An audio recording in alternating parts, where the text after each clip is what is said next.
Hello students, आज हम गैसीय स्टेट का गैसीय अवस्था का लेक्चर नंबर 2 शुरू करने जा रहे हैं। सभी बच्चे क्लास के अंदर आ जाओ। ओके, सभी बच्चे क्लास के अंदर आ जाओ। As per demand on student, ये क्लासें जो यूट्यूब पे क्लास अपनी चल रही थी वो यूट्यूब पे बंद नहीं होगी। सारा सिलेबस आपका यूट्यूब पे होगा। और दूसरी चीज, यूट्यूब पे ऑलवेज सेव रहेगी। तीसरी चीज, आपको प्रॉपरली हिंदी मीडियम और इंग्लिश मीडियम में नोट्स मिलेंगे। चौथी चीज, आपको खुद भी नोट्स बनाने हैं। क्यों बनाने हैं, इसका मेन मोटिव क्या होता है, ताकि आपको याद रहे। चाहे आप शॉर्ट नोट्स बनाओ, जैसे मर्जी बनाओ, अगर आप साथ ही साथ लिखते हो तो हल्का फुल्का आपको याद रहता है। ओके, तो ये चीजें मैं आपको करवाने वाला हूं, है ना। तो सिंपल सी बात है, आपको वीडियो लेक्चर के अंदर भी नोट्स मिलेंगे, वीडियो लेक्चर के अंदर भी आपको एक्सप्लेनेशन मिलेगा। सेकंड थिंग, मैं भी आपको नोट्स दूंगा, हिंदी मीडियम में अलग, इंग्लिश मीडियम में अलग। तीसरी चीज, मैं आपको 5 ईयर्स ओल्ड भी प्रोवाइड करवाऊंगा। 5 ईयर्स ओल्ड हालांकि तुम्हें मिल जाते होते हैं, लेकिन 5 ईयर्स ओल्ड से तुम्हारा फायदा ये होगा कि तुम्हें बाजार से मटेरियल नहीं खरीदना पड़ेगा। मैं ऑल्सो अवेलेबल करवाऊंगा और उससे बाहर एक सिंगल वन क्वेश्चन भी नहीं आएगा। ओके, गैसीय state is a unit number second in BSc first year and BSc BEd first year. सारे बच्चे क्लास के अंदर आ जाओ फटाफट। एक बात और इंपॉर्टेंट आपके लिए, आप ना एनवायरमेंट साइंस की क्लास भी लगाया करो, क्योंकि it is most important class of you. क्योंकि एनवायरमेंट साइंस का पेपर जल्दी से क्वालिफाई नहीं होता। बच्चे 3-3 साल तक इस एग्जाम को क्वालिफाई करने में लगे रहते हैं। जब बीएससी फर्स्ट ईयर से बीएससी सेकंड ईयर से फाइनल में जाते हैं, तब जाकर के उनसे ये पेपर क्लियर होता है। बीएससी बीएड फर्स्ट ईयर से बीएससी बीएड सेकंड ईयर में, बीएससी बीएड थर्ड ईयर में फिर जाते हैं, तब जाकर के वो पेपर क्लियर रहता है। पेपर ड्यू बोलता रहता है, पेपर क्लियर नहीं होता। अगर आपको ये बात वेरीफाई करनी हो तो ओल्ड स्टूडेंट से वेरीफाई कर सकते हैं। तो अपने केमिस्ट्री फाउंटेन चैनल को आप सब्सक्राइब कर लो। जो भी बच्चे नए हैं, आप देखो कि यहां पर सब्सक्राइब वाला ऑप्शन आ रहा होगा रेड कलर का, वहां सब्सक्राइब कर लो ताकि आपको न्यू नोटिफिकेशन मिलते रहे। एक चीज मैंने जो इस चैनल पे स्टार्ट की है, वैसे तो आपको मैं फिजिकल केमिस्ट्री पढ़ाता हूं, एक मैंने इसी चैनल पे स्टार्ट कर रखा है, the basic concepts of chemistry. अगर आप वो लगाना चाहें तो लगा सकते हैं, मुझे कोई दिक्कत नहीं है, आपको इसी चैनल पे मिलेगी वो वीडियोस। ओके, तो एनवायरमेंट साइंस के सारे लेक्चर लगाओ। अगर आप मेरे एनवायरमेंट साइंस के लेक्चर लगाते हो तो आपको कोई भी बुक पढ़ने की जरूरत नहीं है, कोई भी बुक रीड करने की आवश्यकता नहीं है। Doesn't require to any book for environment science, EVS के लिए। बच्चों, बात समझ में आई मेरी। अब अपने शुरू करने जा रहे हैं गैसीय स्टेट के बारे में। हमें पता है कि मैंने आपको बताया था, आज अपना ऑफिशियली लेक्चर स्टार्ट हो रहा है। लेक्चर नंबर फर्स्ट मान सकते हो तुम इसको। पहले हमने इंट्रोडक्शन किया था, हमने क्या बात बोली थी, कोई भी मैटर होता है, कोई भी पदार्थ होता है, वो बेसिकली 3 टाइप्स का होता है। वो 3 टाइप्स का क्या होता है अपना, पहला होता है सॉलिड यानी ठोस बोलते हैं उसको। दूसरा कौन सा आता है, लिक्विड। एंड थर्ड वन कौन सा होता है बच्चों, गैस होता है। हम कैसे आइडेंटिफाई करें, how to identify is solid is liquid gas, कौन सा ठोस है कौन सा द्रव है, हम कैसे आइडेंटिफाई करें, कौन सी गैस है, हम कैसे पहचान करें। तो सिंपल सा एक तरीका होता है। एक तो तरीका होता है अपने पास इंटरमॉलिक्यूलर फोर्स ऑफ अट्रैक्शन। ये मैंने उस दिन बात बताई थी कि अगर आपको आइडेंटिफाई करना है तो इंटरमॉलिक्यूलर फोर्स ऑफ अट्रैक्शन को एग्जामिन कर लो। Intermolecular force of attraction, intermolecular force of attraction यानी अंतरा आणविक आकर्षण बलों की जांच कर लो, आपको पता लग जाएगा। और दूसरी चीज इंटरमॉलिक्यूलर डिस्टेंस यानी अंतरा आणविक दूरी, 2 अणुओं के बीच की दूरी। जैसे ये देखो टाइटली पैक है तो ये ठोस है, सॉलिड है। इसमें थोड़ी सी डिस्टेंस है तो ये लिक्विड है। इसमें बहुत ज्यादा डिस्टेंस है, अणुओं के बीच में दूरियां बहुत ज्यादा है तो ये गैस बन जाती है। लेकिन हमारा जो टॉपिक है वो गैसीय स्टेट है, गैसीय स्टेट, है ना। तो गैसीय स्टेट के बारे में यानी गैसीय अवस्था के बारे में पढ़ेंगे कि गैसीय अवस्था के करैक्टर क्या होते हैं। बच्चों कमेंट सेक्शन के अंदर बताओ, कि चैट सेक्शन के अंदर बताओ कि गैस के क्या क्या करैक्टर्स होते हैं, क्या क्या प्रॉपर्टीज होती हैं, उसके बारे में आज डिस्कस करने जा रहे हैं कि what is property of gas, gas के क्या क्या गुण होते हैं, मुझे बताओ जल्दी, शाबाश। सबसे पहली बात सर, इसके मॉलिक्यूल्स के बीच में जो इंट्रा मॉलिक्यूलर फोर्सेस होते हैं,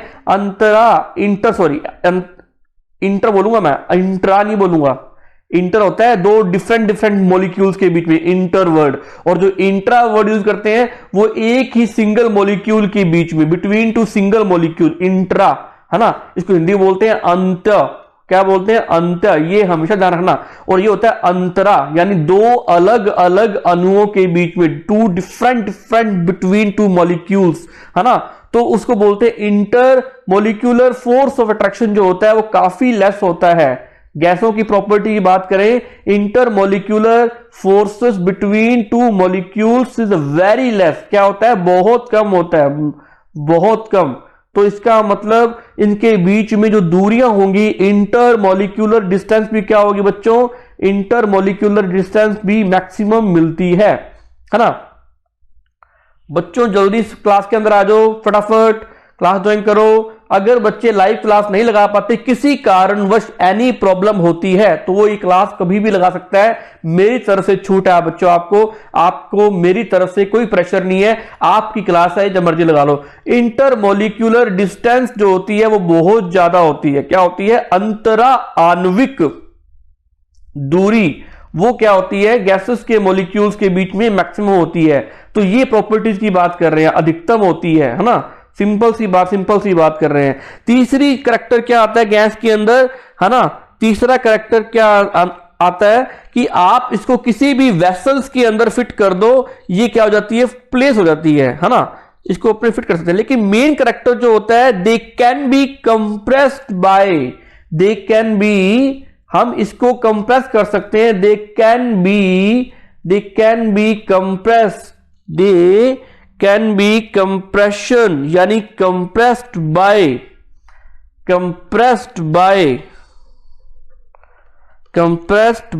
applying the exert pressure, applying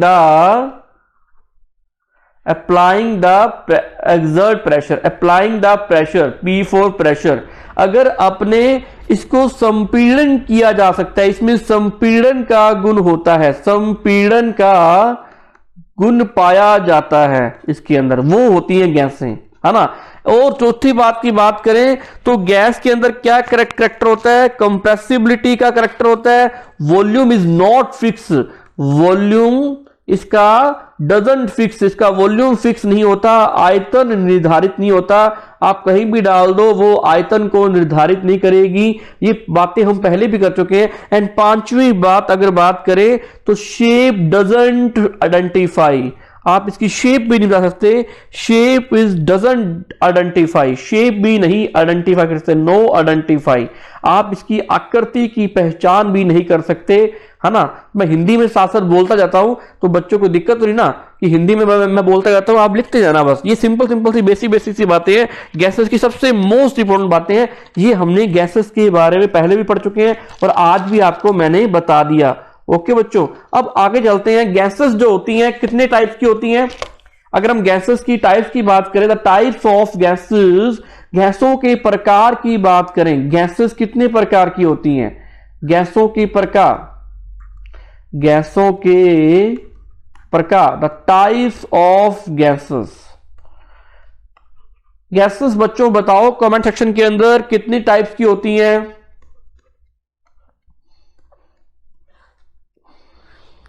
बच्चों गैसेस जो होती हैं वो बेसिकली टू टाइप्स की होती है। फर्स्ट ऑफ ऑल अगर बात करें अपने, मुझे चैट सेक्शन के अंदर बताओ फटाफट कि कौन कौन सी गैसेस होती हैं। फर्स्ट ऑफ ऑल अगर बात करें अपने तो कौन सी होती है, आइडियल गैसेस,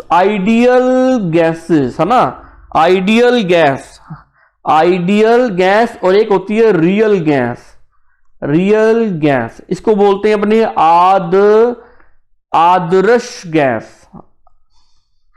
और एक होती है अपनी वास्तविक गैसें, वास्तविक गैसें टू टाइप्स की होती हैं, सिंपल सी बात है बच्चों।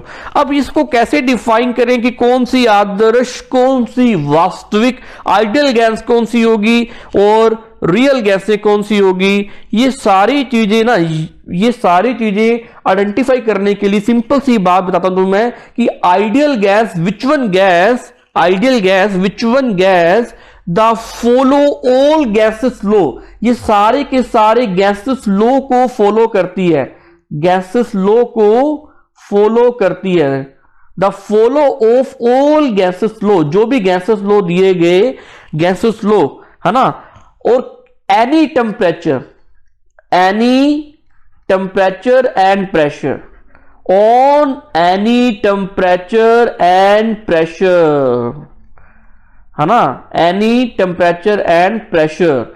मतलब क्या है कि आदर्श गैसें वो गैसें होती हैं जो गैसों के नियम को क्या करती है, फॉलो करती है, मानती है, उन गैसों के रूल को ओबे करती है किसी भी तापमान पर और किसी भी दाब पर। मेरी बात समझ में आई कि कोई भी तापमान, किसी भी तापमान और दाब पर, है ना, किसी ताप और दाब पर, किसी ताप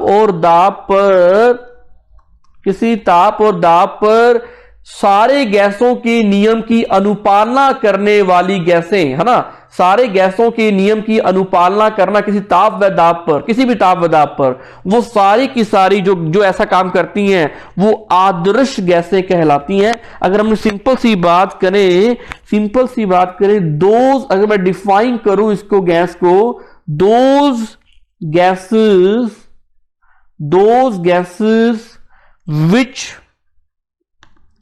which follow gas law and all temperature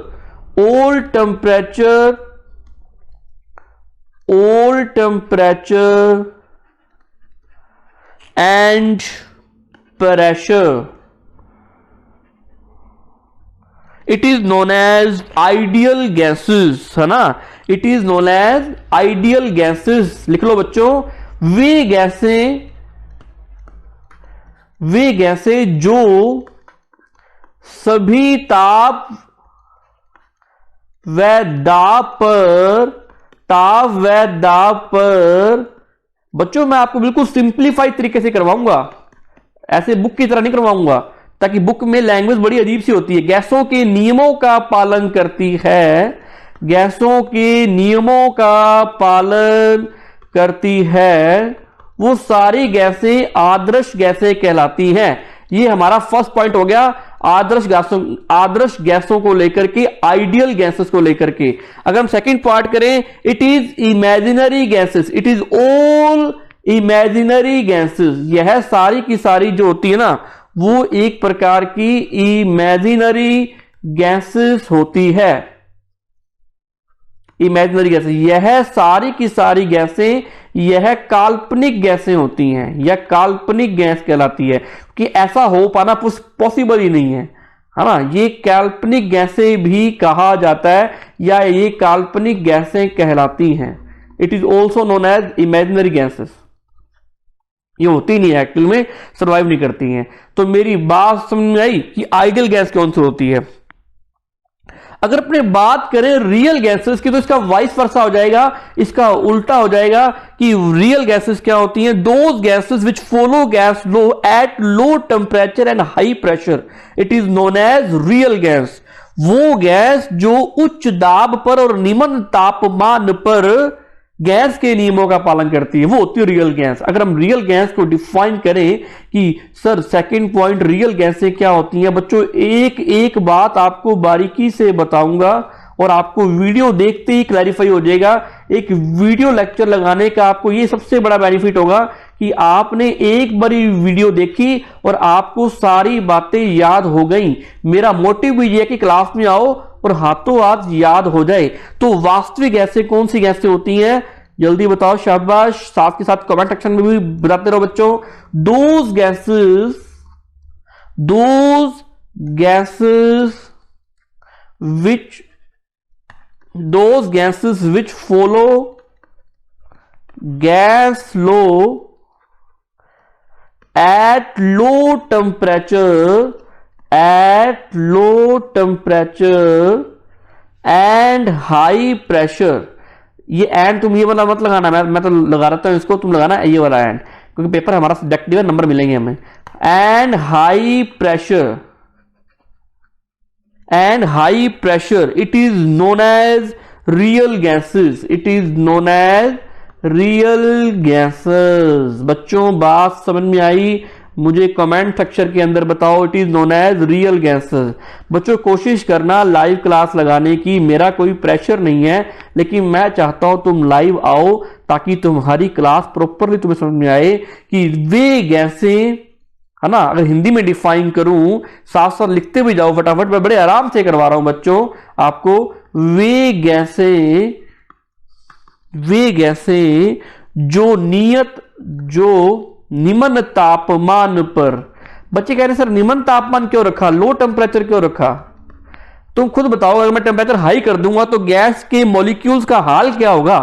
तुम खुद बताओ. अगर मुझे चैट सेक्शन के अंदर बताओ कि अगर मैं टेम्परेचर हाई रख लूं तो वो गैस सर्वाइव करेगी क्या? गैस के मॉलिक्यूल्स सर्वाइव करेंगे क्या? जल्दी बोलो, शाबाश.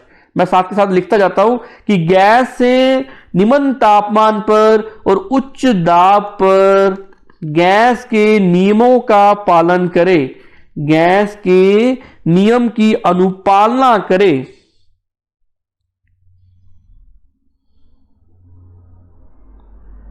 है ना. गैस के, जल्दी मैं कमेंट्स देख रहा हूं बच्चों आपके. मुझे बताओ अगर टेम्परेचर हाई कर दूंगा तो क्या फर्क पड़ेगा? गैस के नियमों की अनुपालना करे, है ना. गैस के नियमों की अनुपालना करें. और ये ना आइडियल गैस की तरह बिहेव भी करती है. अगर अपने ये कंडीशन देते हैं तो वो वास्तविक गैसें कहलाती हैं. मैं आपका वेट कर रहा हूं बच्चों, जल्दी बताओ अगर टेम्परेचर हाई कर दिया जाए तो क्या फर्क पड़ेगा? जल्दी बोलो, शाबाश. अगर ये कंडीशन देते हैं ना, लो टेम्परेचर, है ना, लो टेम्परेचर और हाई प्रेशर अगर देते हैं तो ही ये गैसेस के लॉ को फॉलो करेंगी. मतलब आइडियल जैसा बिहेव करेगी. आइडियल है नहीं, आदर्श गैसों जैसा व्यवहार करेगी. अगर टेम्परेचर लो रखते हो और तापमान को लो रखते हो और P4 प्रेशर को लो रखते हो, तब जाकर के, सॉरी, प्रेशर को हाई रखते हो और टेम्परेचर को लो रखते हो, यानी तापमान को तो कम रखते हो और दाब की मात्रा ज्यादा रखते हो, तब जाकर के ये आइडियल बिहेव करेगी. अगर बच्चे कहते हैं कि सर हम तो नहीं रखते, हम तो टेम्परेचर को हाई रखेंगे और प्रेशर को भी क्या रखेंगे, लो रखेंगे, तो बच्चों ये आइडियल गैस की तरह, हमें रियल गैस को आइडियल की तरह बनाना है ना. हम भी तो आइडियल बनना चाहते हैं. तो ये आइडियल गैस से अगर आप ऐसा करते हो तो ये आइडियल गैस से डेविएशन शो करेगी. डेविएशन का मतलब होता है कि वैसा व्यवहार नहीं करेगी. ये आदर्श गैसों से विचलन दिखाएगी. अगर आप तापमान को बढ़ा देते हो, आदर्श गैसों से विचलन दिखाएगी, आपको विचलित हो जाएगी. आदर्श गैसों जैसा नहीं करेगी, क्योंकि जो नियमों को मानता है वही आदर्श है. वो अगर आपको वास्तविक गैसों को नियमों की अनुपालना करवानी है, नियमों को, रूल्स को फॉलो करवाना है, तो आपको टेम्परेचर तो लो रखना पड़ेगा और प्रेशर आपको हाई रखना पड़ेगा. तब जाकर के वो रियल गैसेस की तरह, वो रियल गैसेस कहलाती हैं. It is known as real gases. Okay. जब भी गैसेस को डिफाइन करते हैं तो हम 4 वेरिएबल्स को लेते हैं बच्चों. यहां तक समझ में आई definition? What is real gases, what is ideal gases, आदर्श गैसें क्या होती हैं और वास्तविक गैसें क्या होती हैं. बच्चों एक बात और तुम्हें बता दूं कि जो मैंने बोला कि टेम्परेचर बढ़ाने से क्या होगा, मॉलिक्यूल्स की अंदर काइनेटिक एनर्जी आ जाएगी और मॉलिक्यूल्स ना रैंडमली इधर उधर मूव करने लगेंगे और जिगजैग फॉर्म में ये मॉलिक्यूल के बीच में डिस्टेंस बहुत ज्यादा बढ़ जाएगी और ये मॉलिक्यूल बहुत ज्यादा दूर चले जाएंगे. तो हम उस गैस का सर्वाइव कर पाना ही बड़ा मुश्किल काम होगा. इसलिए बोलते हैं टेम्परेचर हाई हो और सॉरी टेम्परेचर लो हो और प्रेशर हाई हो. मेरी बात समझ में आई बच्चों? जल्दी बताओ, जल्दी बोलो, शाबाश. बच्चों एक बात और, किसी भी गैसों को डिफाइन करते हैं, जब अपने जब हम किसी भी गैसों की डिफाइन करते हैं तो हमें 4 वेरिएबल्स चाहिए। सर वेरिएबल क्या होते हैं? वेरिएबल एक चर होते हैं जिसमें अगर अपने थोड़ा बहुत चेंजेस कर देना, वेरिएबल चर होते हैं जिसको बोलते हैं जो चेंज हो सकते हैं, जो चेंज हो सकते हैं वो वेरिएबल है, जिसको हम बदल सकते हैं। तो पूरी की पूरी गैसियस स्टेट में 4 या 4 टाइप्स के वेरिएबल घूमेंगे। P फॉर प्रेशर, है ना, V for volume, N for number of moles, T for temperature. सारे की सारी वेरिएबल्स के अराउंड ही घूमेंगे हम। बच्चों जब भी गैसेस को डिफाइन करते हैं तो हमें 4 वेरिएबल्स को रिप्रेजेंट करते हैं। कोई भी आपको गैस को डिफाइन करना है तो हमें इन 4 वेरिएबल्स की पूरी गैसियस स्टेट में, लिक्विड स्टेट में इसकी रिक्वायरमेंट होने वाली है। कि सर प्रेशर को लो करें तो क्या फर्क पड़ेगा, वॉल्यूम को इंक्रीज करें तो क्या फर्क पड़ेगा, और नंबर ऑफ मोल्स, यानी नंबर ऑफ मोल्स मतलब पदार्थ की मात्रा, N for number of moles मोलों की संख्या, V फॉर वॉल्यूम आयतन, P फॉर प्रेशर दाब, और T फॉर टेम्परेचर तापमान में परिवर्तन करें, चेंज इन टेम्परेचर करें तो क्या फर्क पड़ेगा। तो बच्चों इनको अलग अलग इसी के बेस पे क्या हुआ, कहीं पर प्रेशर को क्या कर दिया, कांस्टेंट कर दिया, कहीं पर वॉल्यूम को कांस्टेंट कर दिया, कहीं पर टेम्परेचर को बढ़ा दिया, कहीं पर नंबर ऑफ मोल्स को इंक्रीज कर दिया।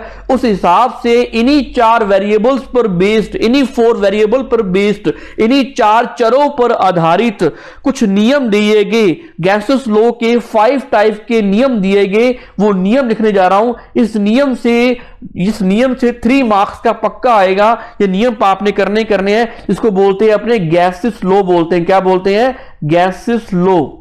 गैसेस लॉ तुम्हें लिखाने जा रहा हूं बच्चों, मैं लिख लो, जो कि इन वेरिएबल्स के बेस पर है, गैसों के नियम।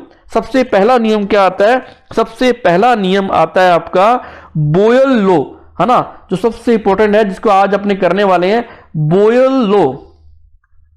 बॉयल लॉ पहला नियम कौन सा आता है बच्चों? आपकी स्क्रीन पे आ रहा है, लिख लो साथ साथ। 5 नियम हम बेसिकली आज हम करने वाले हैं। दूसरा लॉ कौन सा आता है? चार्ल्स लॉ, है ना, चार्ल्स लॉ, CHARLES, चार्ल्स का लॉ। उसके बाद थर्ड वन कौन सा आता है? Pressure temperature Amontons law, Amontons law. Pressure और टेम्परेचर से रिलेटेड, प्रेशर एंड टेम्परेचर से रिलेटेड, प्रेशर टेम्परेचर लो बोल दो इसको, प्रेशर टेम्परेचर लो बोल दो, या आप उसको बोल देते हैं अमेटॉन लो, अमेटॉन लो। सबसे इंपॉर्टेंट जो ऊपर वाले 2 लो हैं उसमें क्वेश्चन पक्का आता है। एक आता है एवोगैड्रो लो, है ना, एवोगैड्रो लो, एवोगैड्रो लो। और 5th आता है आपका ग्राहम डिफ्यूजन लो, ग्राहम डिफ्यूजन लो,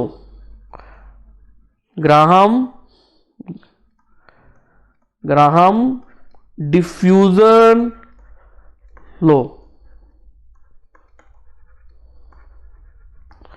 तो बच्चों इसको नोट कर लो, फटाफट नोट कर लो जल्दी इसको। हिंदी में बॉयल का नियम, चार्ल्स का नियम, है ना, हिंदी में लिख लो बच्चों। इसको क्या लिखेंगे? बॉयल का नियम, बॉयल का नियम, बॉयल एक साइंटिस्ट था, रॉबर्ट बॉयल। चार्ल्स का नियम, चार्ल्स का नियम। तापमान या तापमान दाब का नियम यानी अमेटॉन लो, अमेटॉन लो।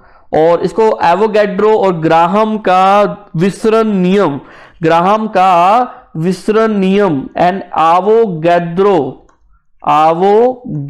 का नियम, इसको आप बोल दो ग्राहम का विसरण का नियम, ग्राहम का विसरण का नियम। चलो आगे फटाफट करते हैं बात को आगे। बच्चों शुरू होने जा रहा है आपका first of all Boyle law, जो हमारा मोस्ट इंपॉर्टेंट बॉयल लॉ है और हर साल एग्जाम के अंदर आता होता है। What is Boyle law? हमारे टॉपिक की हेडिंग ये है कि हमने बॉयल लॉ के बारे में आज पढ़ना है। बॉयल का नियम, नाम से पता लग रहा है कि ये नियम किसने दिया? बॉयल ने दिया होगा। तो इसका नाम, जो नाम है ना, वो बॉयल लॉ रखा गया। लेकिन नाम की बात इंपॉर्टेंट नहीं है, हमें तो एक चीज देखनी, इसने बताया क्या? What is defined Boyle law, कि बॉयल लॉ हमें क्या डिफाइन करता है, उसके बारे में आज बात करने जा रहे हैं। फटाफट आ जाओ बच्चों क्लास के अंदर, क्लास एक्टिवली लगाया करो जब भी क्लास के अंदर आओ। तो ये क्या बोलता है, सुनते जाना। जब किसी फिक्स अमाउंट की गैसेस का, है ना, सुनते जाना, क्या कह रहा हूं मैं, फिक्स अमाउंट की गैसेस, फिक्स अमाउंट की गैसेस यानी जिसकी सांद्रता नियत हो, नियत सांद्रता वाली गैस, नियत मात्रा या नियत सांद्रता वाली गैसों का, है ना, कांस्टेंट प्रेशर, कांस्टेंट टेम्परेचर पर।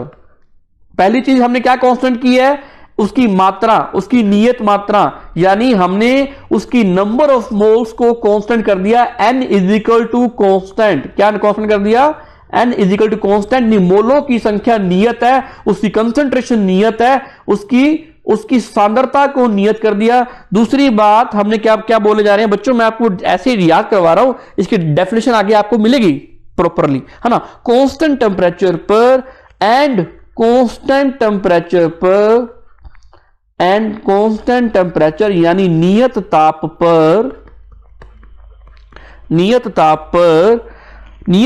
पर एक रिलेशन दिया गया, द रिलेशन बिटवीन किसके बीच में दिया गया, the relation between pressure and volume. समझे बच्चों बात को। एक्चुअल में नियम क्या कहता है कि इस नियम के अकॉर्डिंग टू दिस नियम the fix amount of gases and constant temperature, at constant temperature the relation gives by Boyle between pressure and volume. What is defined, it is defined कि at fix amount of gases at constant temperature the volume of gases and pressure of gases, the relation between inversely it mean, समझे बात को।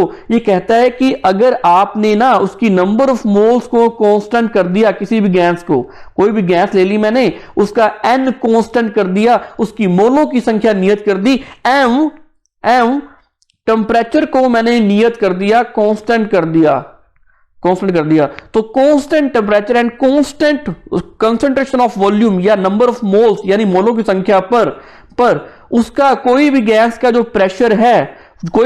Pressure है वो inversely proportional होगा उसके volume के, यानी उसका जो दाब होगा वो आयतन के वित्त कर्मानुपाती होता है। यही बॉयल लॉ है, इतना सा बॉयल लॉ है। बस तुम्हें कंफ्यूज नहीं होना, मुझे पता तुम्हें आता होगा, तुमने कभी ना कभी 11th क्लास में पढ़ा होगा कि कांस्टेंट नंबर ऑफ मोल्स पे एंड कांस्टेंट टेम्परेचर पर किसी भी गैस का प्रेशर जो होता है वो उसके वॉल्यूम के क्या होता है, इनवर्सली प्रोपोर्शनल होता है, वित्त कर्मानुपाती होता है। दाब किसके, उसके। तुम इसको ऐसे बोल सकते हो कि volume is the inversely proportional of the P. तो ये भी बात सही है, तुमको ऐसा लिखा हुआ है। तो हमने किया क्या, इन चार वेरिएबल्स में से N, V, P and T, हमने क्या किया, टी को कर दिया कांस्टेंट, एन को कर दिया कांस्टेंट, और वॉल्यूम का और प्रेशर का एक रिलेशन निकल के आ गया, इसको बॉयल रिलेशन कहा गया, इसको बॉयल लॉ कहा गया। बच्चों मुझे जल्दी बताओ, आपको कमेंट सेक्शन के अंदर समझ में आई बात, ये जल्दी बोलो, शाबाश। तो अगर इसको डिफाइन करें तो कैसे डिफाइन करेंगे, इसकी डेफिनेशन दें कि eight constant temperature, sorry pressure नहीं बोल रहा मैं, प्रेशर वर्ड गलत बोल गया, एट कांस्टेंट टेम्परेचर, है ना, eight constant temperature volume of fixed amount gases, volume of fixed amount of gases is inversely proportional to the pressure, पहली बात हमने ये की, है ना, कि नियत तापमान पर नियत तापमान पर नियत मात्रा वाली गैस का नियत मात्रा वाली गैसों का आयतन क्या होता है बच्चों? आयतन जो होता है वो दाब के व्युत्क्रमानुपाती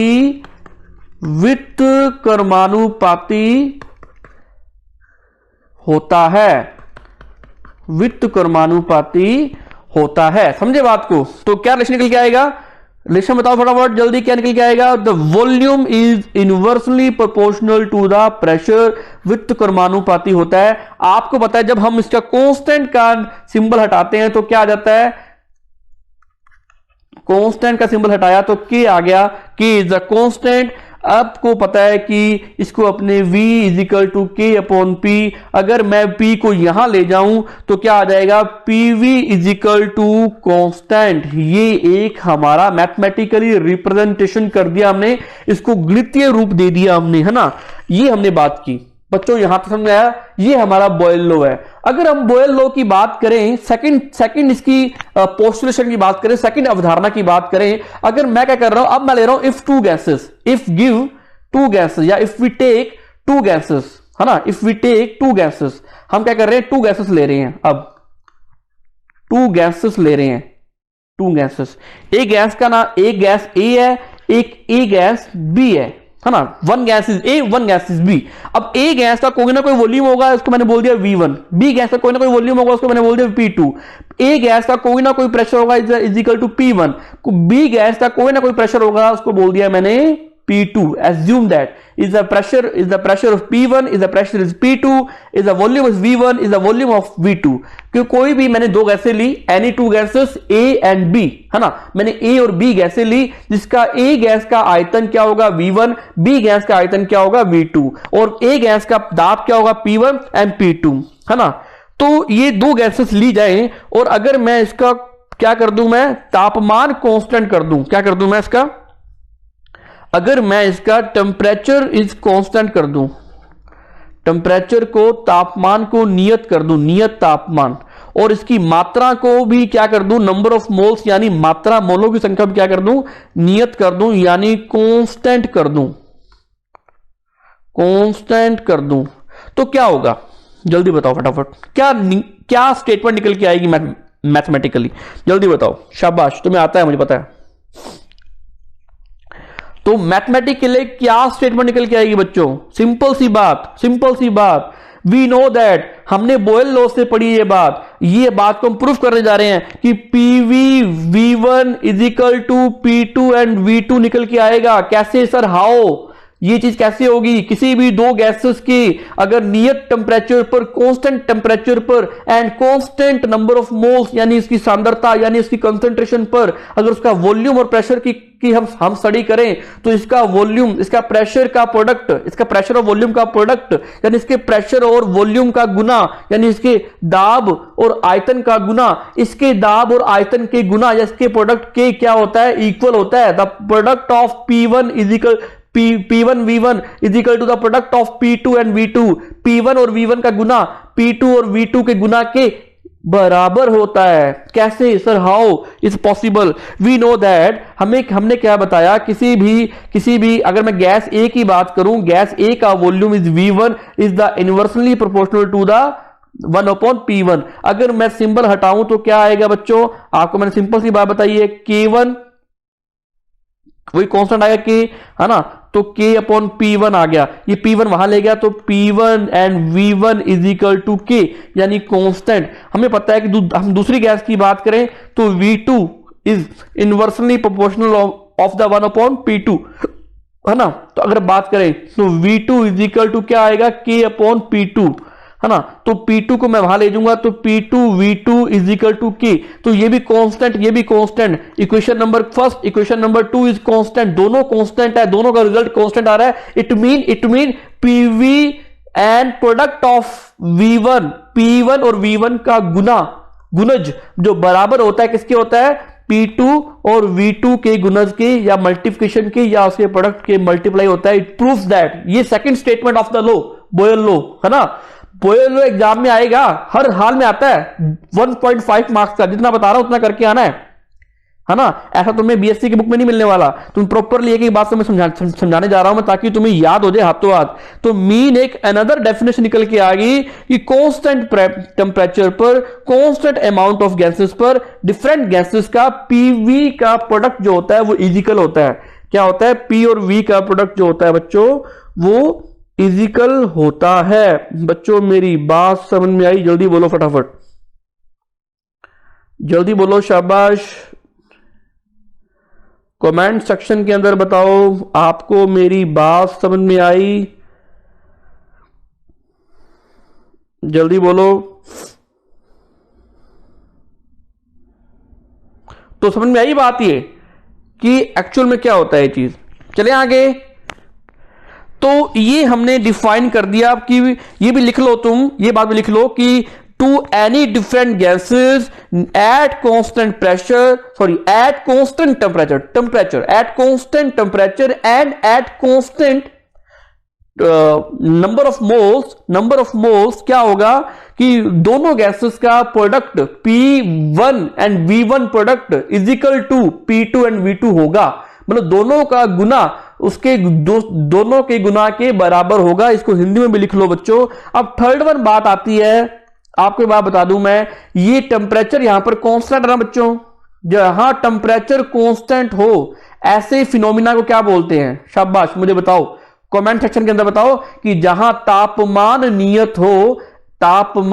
नियत हो उस फिनोमिना को क्या बोलते हैं? जल्दी बताओ, शाबाश।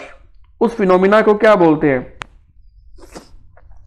उस फिनोमिना को बोलते हैं बच्चों आइसोथर्मल। सर आइसोथर्मल का मतलब क्या होता है? आइसोथर्मल को हिंदी बोलते हैं समतापीय। क्या बोलते हैं बच्चों? समतापीय। कैसे? इसका मतलब क्या है? आइसो मतलब होता है सेम, टेम्परेचर मतलब होता है टेम्परेचर। जहां टेम्परेचर सेम रहे, है ना, यानी टेम्परेचर इज कांस्टेंट, उसको बोलते हैं आइसोथर्मल प्रोसेस, है ना, आइसोथर्मल प्रोसेस। तो थर्ड पॉइंट में हम क्या पढ़ने जा रहे हैं? थर्ड पॉइंट में हम पढ़ने जा रहे हैं प्रेशर एंड वॉल्यूम कर्व पढ़ने जा रहे हैं। क्या पढ़ने जा रहे हैं? Volume curve at constant temperature, यानी दाब और आयतन के वक्र के बारे में पढ़ने जा रहे हैं। दाब और आयतन का वक्र करने जा रहे हैं। लिख लो साथ साथ कि दाब और आयतन, नियत तापमान पर दाब और आयतन के मध्य वक्र बनाने जा रहे हैं, या इसको हम क्या बोल सकते हैं? आइसोथर्मल कर्व भी बोल सकते हैं। It is also known as isothermal curve. क्या बोल सकते हैं? It is known as isothermal curve. हम समतापीय वक्र बनाने जा रहे हैं। समतापीय वक्र बनाने जा रहे हैं हम। बच्चों बात समझ में आई? जल्दी बोलो फटाफट, चले आगे। समतापीय वक्र तो लिख लो साथ साथ। It is also cold isothermal process and it is also cold isothermal cover. इसे समतापीय प्रक्रम भी कहा जाता है और इसे समतापीय वक्र भी कहा जाता है। जब हम डिफाइन करेंगे, हम किसी के ड्रॉ करेंगे, हम बनाएंगे, क्या बनाएंगे?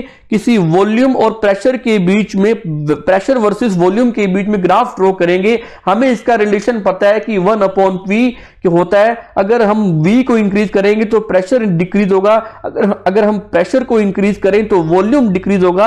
तो ये इनवर्सली प्रोपोर्शनल है, और जब भी इनवर्सली प्रोपोर्शनल होता है तो ग्राफ कैसा बनता है? बच्चों को पता है, ग्राफ बनता है हाइपरबोला बनता है। कैसा बनता है? हाइपरबोला। इसको बोलते हैं हाइपरबोला। हाइपरबोला ग्राफ बनता है, इसको बोलते हैं हाइपरबोला ग्राफ, यानी अति परवलयाकार बोलते हैं हिंदी में, अति परवलयाकार हाइपरबोला ग्राफ बनता है। यानी प्रेशर को आप डिक्रीज कर रहे हो, दाब में कमी ला रहे हो, दाब में कमी आ रही है तो वॉल्यूम धीरे धीरे क्या होगा? बढ़ना शुरू हो जाएगा। जैसे वॉल्यूम में कमी आनी शुरू होगी, वैसे वैसे प्रेशर जो है वो आपका इंक्रीज होना शुरू हो जाएगा, है ना। तो ये ग्राफ बनता है, एक वक्र बनता है। इसको क्या बोलते हैं? अपने pressure volume pressure volume versus graph, है ना, प्रेशर वर्सेस वॉल्यूम, तो इसको हाइपरबोला ग्राफ बनता है। क्वेश्चन आएगा एग्जाम में हाइपरबोला ग्राफ कहां मिलता है, तो यहां मिलता है ना, इसको बोलते हैं हाइपरबोला ग्राफ। तो ये बना लो बच्चों ग्राफ। एक ग्राफ अगर मैं और बनाऊं तो मैं एक और बना सकता हूं कि अगर मैं बात करूं कि 1/v और प्रेशर के बीच में ग्राफ बनाऊं, तो ये 1/v क्या है, प्रेशर के 1/v क्या है, डायरेक्टली प्रोपोर्शनल है। 1/v की बात करूं पूरी, तो ये डायरेक्टली प्रोपोर्शनल है, समानुपाती है। तो जब कोई चीज समानुपाती में होती है तो ग्राफ क्या आता है, ग्राफ क्या आता है बच्चों, स्ट्रेट लाइन आता है, यानी सीधी रेखा में आता है। तो दूसरा ग्राफ ये बना लो बच्चों कि 1/v की वैल्यू इंक्रीज होगी तो प्रेशर भी इंक्रीज होगा। 1/v की वैल्यू इंक्रीज होगी तो 1/v, मैं 1/v बोल रहा हूं, v नहीं बोल रहा। अगर 1/v की वैल्यू इंक्रीज हो रही है तो प्रेशर भी इंक्रीज होगा, क्योंकि वॉल्यूम के इनवर्सली हो गया ये 1/v। मेरी बात समझ में आई कि 1/v की वैल्यू इंक्रीज होगी तो प्रेशर इंक्रीज होगा, अगर 1/v की वैल्यू डिक्रीज होगी तो प्रेशर भी क्या होगा, डिक्रीज होगा। Is the graph of straight line, रेखीय ग्राफ मिलता है। बच्चों जल्दी बोलो कमेंट सेक्शन के अंदर, तुम्हें सारी बातें समझ में आई। ये हमारा बॉयल लॉ खत्म होने जा रहा है, फटाफट जल्दी बोलो। तो वो ग्राफ, इस ग्राफ की हेडिंग डाल लो, graph of P against 1/v। ये ग्राफ तो है graph of P against 1/v, यानी ये ग्राफ जो वक्र है ये 1/v के विरुद्ध बनाया गया है। अगर इस बात की बात करें, जो फर्स्ट ग्राफ बनाया हमने, इसके अंदर हेडिंग डाल लो, ग्राफ